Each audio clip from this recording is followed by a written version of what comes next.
when it comes to if something is bad or not, the proof is going to be in the pudding, right? Like, we all have our own individual things that are good or bad for us as individuals. We all have our own unique experiences, and there's a lot of, you might say, like, oh, this vaccine did this to me. And there's a lot of periphery information that is behind that statement. Two people can have that same statement, but there's a lot of environmental contingencies and, like, specific factors that are involved, and it's hard to convey it in words and to get really in depth and go into this whole big thing when we're just trying to simply communicate and connect to people and have that sense of somebody cares about me, somebody will listen to me, somebody will interact with me.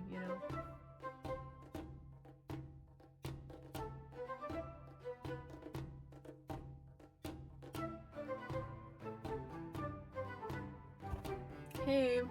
I just wanted to talk about this aspect of resilience,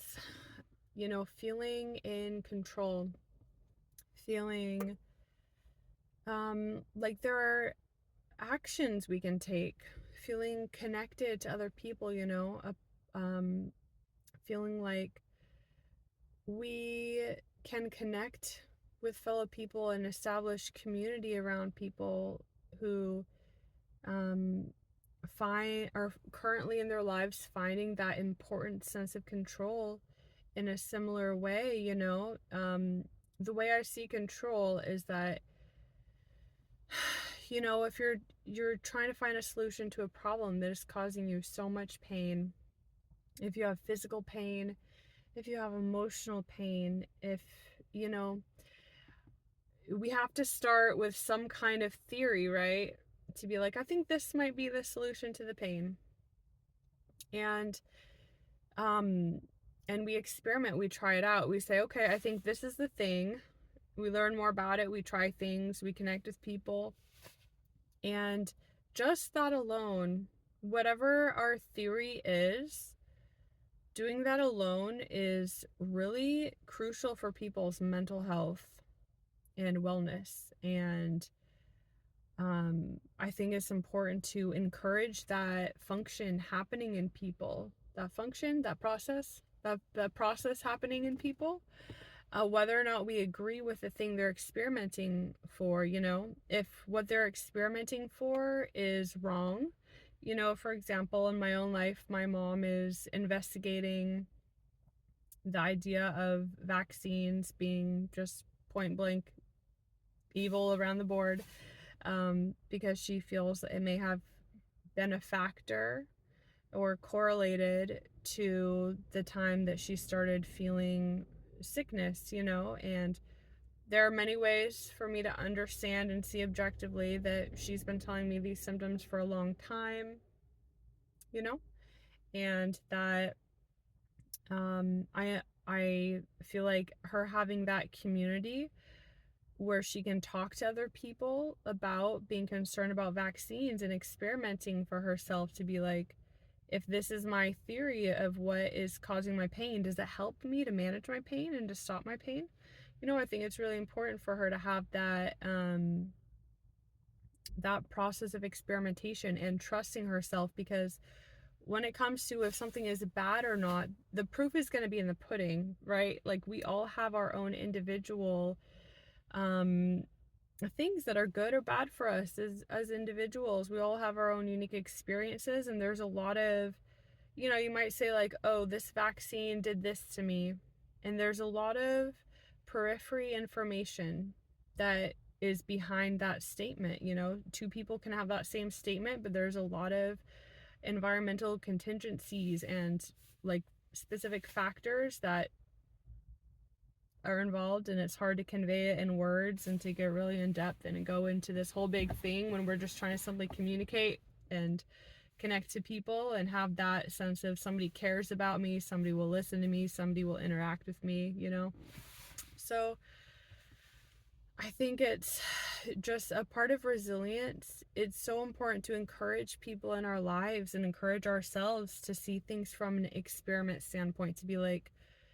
I think this thing has played a role or correlates somehow to my pain and my suffering. So with, take it as an experiment and support other people in their experiments. Be, because we're going to find out as time goes on what actually helps us ease our pain and suffering. And I think if we try to persuade people too hard or tell them, no, this thing is evil, then for them, it can generate more fear and more tension in the body, more of a sense of being like cornered or judged, or, can kind of invoke these CPTSD type things. And, um, it's really important for us to remember the beautiful function or process that is happening in our lives and in other people's lives with just experimenting with our theories, connecting with other people, and learning to express ourselves and um, along the way, And at the end of the day, if we go into it like not having this hard sense of pressure of like being a part of a side, and we don't have that pressure from other people. It gives us the freedom and the space to be honest with ourselves and not feel like we are making a decision based on other people's attempts at persuading, but we are making a decision based on the results we actually feel in our life. And a big part of sometimes, for example, it might not be in my mom's case, it might not be the vaccine that was the cause of her physical pain, her emotional pain. But if she believes that it is the cause, then that could be the pathway for her to get out of pain, because that could give her a way to connect with other people, and feel like it lets her have a way to tell her story more, and it can help her to build more community so that she can be more creatively and financially empowered. And that in itself can create a path out of the tension and the kind of landlocked position that she's in, that causes her to, in my belief, causes her to experience this immense physical and emotional pain that I've witnessed her have for years. I feel like so strongly that pain is very much it's a perception, in the sense that, like, I know for me that, like, I can experience pain and the pain itself isn't that bad. What's bad is the attachment I have to the pain, that investment, that sense that everything is either horrific, the future, the past, who I am as a person, I'm doomed, that kind of sense. That is the bad part of pain. A physical pain, it's kind of easy to see it just like as an annoyance, and to still feel that sense of connection with my heart, with the world, with other people. That that is the way of managing pain to me. And I think it's really important to look at these finer processes. On the surface level, it might seem like, oh my goodness, this is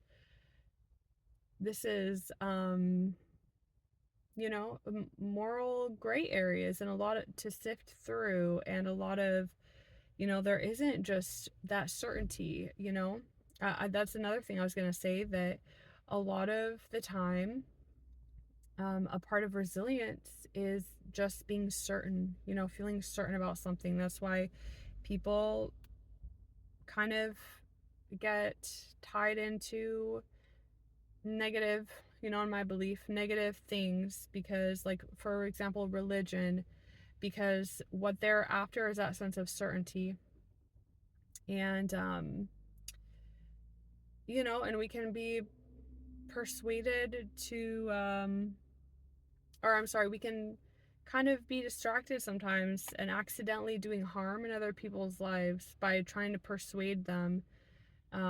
so that we can, out of this underlying desire for ourselves to continue feeling certain. Sometimes if you don't examine it, you can be having this belief that in order to be certain about something, you have to, you know like convince everybody around you, you know, that kind of evangelistic kind of thing. And you see very much the world as, in order to have faith in something or to love something or to find value and belief in it, to accept yourself basically for what makes you feel good, like you need the whole world to be that way in order to accept your own self and what works for you to feel happy. And I think that's a, you know, that comes back to kind of a self-worth relationship with yourself kind of dynamic. Yeah, so I think it's really invigorating to think about, and it just, you know, to have, you know, to protect ourselves. I mean, for me, it's about protecting and honoring what helps me feel safe in the world, and my strengths, and in some situations are limitations, you know. um and you know, my ability to be so like non-duality and assess, you know, the good qualities or functions that some kind of process can have, that leads me to a lot of analysis paralysis and having difficulty knowing my identity, because I can see the good and bad in everything. But it also is really beautiful for me to be like, okay, well, I know my identity is to play this role of authenticity, and to see the positive in what I can do. And um, I might not have all these like fancy buzzwords that you can just slap on me to kind of give a really quick marketable insight into what I'm about and how to understand my beliefs and feelings and the way I process information. I'm hearing some dog going crazy, but I don't see it. Oh, that's not a dog, that's a kid. um, but yeah, basically, I'm it's important for me to accept this part of myself and see the beauty, and be like, yeah, people have it's so important to feel in control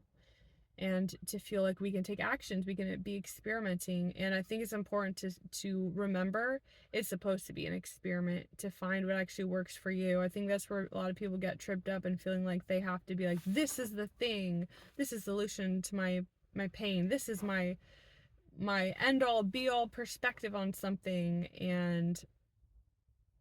without being like, I find this kind of interesting, this might correlate to my situation, I'm gonna experiment and learn more, you know. And I think it's important to support our loved ones by remembering or reminding them that it is an experiment, and we're not judging them or standing on some kind of side of some like political buzzwordy kind of polarized this or that kind of issue. And yeah, um because at the end of the day, I think that, you know, pain or suffering or feeling bad, feeling disconnected from other people, feeling disconnected from ourselves, that is a lot of it has to do with tension in our bodies. Tension, and that translates to emotional tension and physical pain and difficulty managing our physical pain. And, you know, all these, you know, it makes it much more likely that all of these ineffective narratives are going to be in our mind to try to interpret scenarios where we demonize ourselves or demonize other people and use fear and shame in order to try to persuade or have some kind of theory about the narrative, you know, to create a narrative and a story around the things we can observe, you know, the aspects in a scenario, in an experience, in a, you know, so that we can try to have some handle to have a good outcome, to try to be like, we think if x plus y is z, then z times x is 37. I don't know, you know,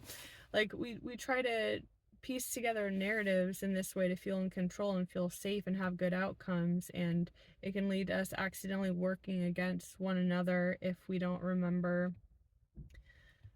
who if we don't remember a lot, if we don't remember to first put our own security first, put our own authenticity first, put our own, what is my process for understanding what actions I should take, and how do I notice for myself when I want to interpret narratives in a way that is more effective or less effective, the patterns in which I tend to interpret um, or assign a narrative to a circumstance that is more based in um, guilt and fear and shame, rather than, people trusting each other and coming together and truly wanting the best outcome and being real about how our biology affects our our pain levels and our window of tolerance and our um, sense of like openness to the world and our sense of trust in our own selves, like if our body is super tense, if our body, including our brain, loses that. Well, no, I was about to say, like, we're kind of like doomed if this is a part of my own panic disorder, health, anxiety kind of legacy, or not legacy, but aftermath from the past I'm still learning to handle. It's more like we have to have these underlying beliefs that to always put ourselves first, to nurture ourselves and be like, I want to feel safe. What are those narratives that allow me to feel safe and open and secure and like, yes, this is what I wish the world could be, how I wish I could interact with other people, how I wish the beautiful reality could be of people helping one another and not being divided, and that kind of thing. um it's just important to remember our own, you know that when we have those tools for ourselves, we are able to coach ourselves in that way. We are able, that is a central part of resilience, developing that relationship with our own self, to be our own coach, and to even through all the emotions be able to navigate back to this place of safety always, just and quickly too, navigate back to that place of safety and openness quickly, as much as possible, quicker and quicker as we keep on practicing it. And yeah, because even if people are like physically ill, that doesn't mean that our minds are like doomed to feel ill. It also has to do with how other people are supporting us, and if we are supporting ourselves enough to acknowledge that we are supporting other people even if we can't physically do much, and that we can support other people so much through our that force of love and inspiration that we carry in us and we encourage other people with, and not judging other people with, um so anyway, that's just what I wanted to talk about this morning. And I was hoping to talk for like 5 minutes, but I'm not really good at talking for short periods of time. So anyway, thank you for listening, and I would love to hear your thoughts on non-duality and just, how to help, and how to help those we love and care about and we feel is, when it's an appropriate circumstance for us to help people. What are ways in which we can um,